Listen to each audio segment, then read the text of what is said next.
Middle-earth is a land of wonder, beauty, and epic heroism.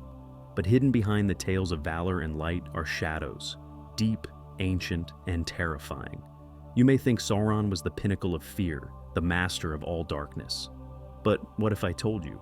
There were places even he dared not tread. Places steeped in curses older than Mordor. Places where evil was not created, but born. Realms where light does not merely fade, it is devoured. Today we descend into the darkest corners of Middle-earth, places untouched by the hope of men and elves, the lands that even Sauron, the Lord of the Rings, feared.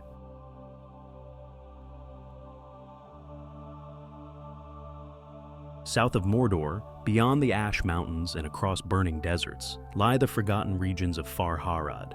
To most of Middle-earth, this realm is merely a whisper, a mystery on the edge of old maps. But hidden within these lands are the Nameless Mountains, a range shrouded in folklore and dread. Among the Haradrim tribes, elders speak of cities carved by hands not of men or orcs, built in cyclopean geometry that defies reason. These peaks are said to pulse with a rhythm, a deep, inaudible thrum felt in the chest of any traveler brave enough to approach. The skies above them are eerily clear of birds. No beasts dwell here. Sauron, whose dominion stretched far and wide, avoided these mountains. His emissaries sent to explore returned broken, if they returned at all. Within these peaks, some say, lies an ancient tomb, a prison not crafted by elves or Valar, but by the world itself to keep something locked away. And even Sauron knew better than to disturb it.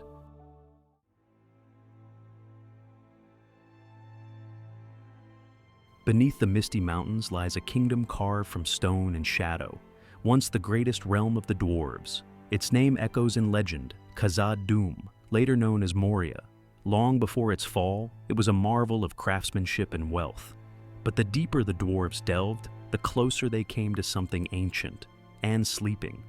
That awakening, the Balrog of Morgoth, Durin's bane, would spell doom not just for the dwarves, but for the entire mountain realm.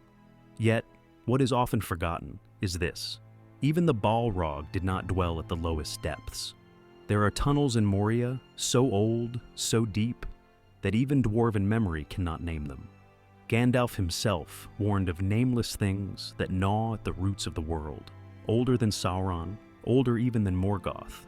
They dwell in darkness beyond reckoning, where no song was ever sung and no light has ever reached. If Sauron feared anything in Middle-earth, it was not a sword or king, but what sleeps in silence beneath the world.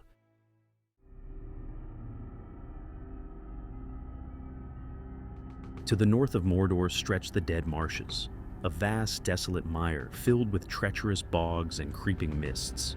But it is not the terrain that terrifies. It is the faces. Beneath the water, beneath the moss and reeds, lie the preserved dead of the Second Age. Thousands perished here during the Battle of Dagorlad, when the last alliance marched on Mordor.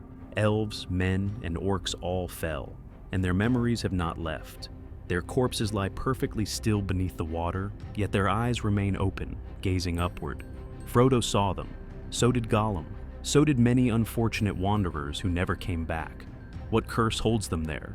Perhaps the weight of mass death tore reality itself. Perhaps the land refused to forget. What we do know is this. Sauron never reclaimed the Dead Marshes after his return. Despite its strategic location, it remained untouched, not out of neglect, but fear. Even the Ringwraiths did not dwell there, only passing through when Sauron's will demanded it, never lingering long in that haunted mire. Sauron, who wielded fear as a weapon, recognized a force of death that even he could not bend to his will.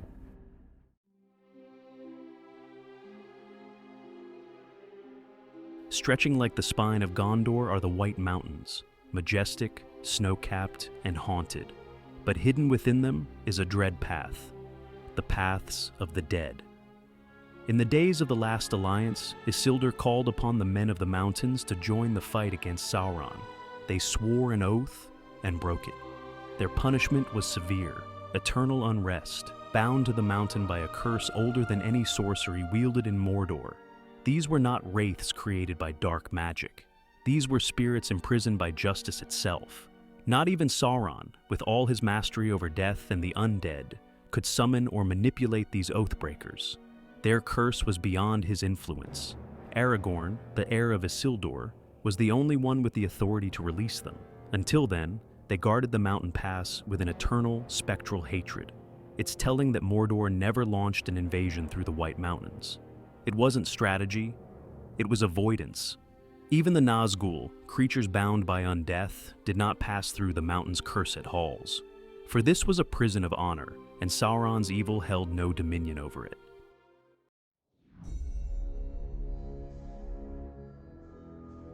Finally, we turn to a place beyond Arda, beyond stars and stone, the Void. When Morgoth, the first Dark Lord, Sauron's master, was defeated in the War of Wrath, he was not slain. The Valar, in their might, banished him outside the circles of the world, into the unmade dark known as the Void. It is not space, it is not death, it is nothingness, a realm of pure non-being. Time does not move there, light does not shine, it is existence unmade. And in that realm, Morgoth stirs, not awake, not dreaming, simply waiting. Sauron, for all his power and malice, never once attempted to contact his master after the banishment. Not even with the full force of the One Ring could he breach the threshold of the Void. He feared it, not because of Morgoth, but because the Void itself was anathema to control. It was chaos made pure, a place where even a Maia like Sauron would be unmade in a blink. It was the one force he could never corrupt, and that terrified him.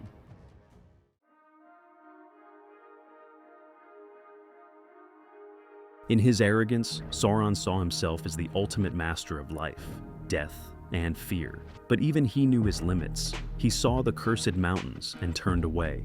He heard the whispers of the nameless things and stayed silent.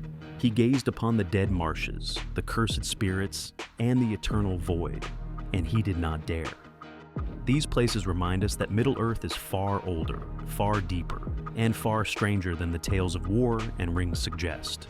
For every power we think we understand, there are 10 more buried beneath the surface, ancient, alien, and watching. And perhaps the most terrifying truth of all is this: the greatest evil in Middle-earth was afraid too. If you hunger for more Tolkien lore, like and subscribe for more untold tales of Middle-earth. Our next journey may take us somewhere even darker. Thanks for watching, and as always, see you on the next one.